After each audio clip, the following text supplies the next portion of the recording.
অন্তর্বর্তী সরকারের উপদেষ্টা পরিষদে যুক্ত হচ্ছেন ঢাকা বিশ্ববিদ্যালয়ের সাবেক অধ্যাপক সিআর আবরার। ৫ মার্চ শপথ গ্রহণ করবেন তিনি।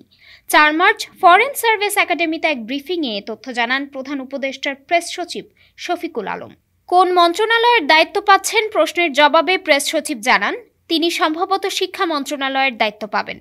অধ্যাপক সিআর আবরার ঢাকা বিশ্ববিদ্যালয়ের অনেক নামকরা শিক্ষক ছিলেন উল্লেখ করে শফিকুল আলম বলেন, প্রফেসর ওয়াহিদউদ্দিন মাহমুদ অনেকদিন ধরেই বলছিলেন উনি একসঙ্গে দুটি মন্ত্রণালয়ের কাজ করতে পারছেন না, যেহেতু উনি অ্যাডভান্সড স্টেজে প্ল্যানিং মিনিস্ট্রিতে অনেক বড় দায়িত্ব ওনার।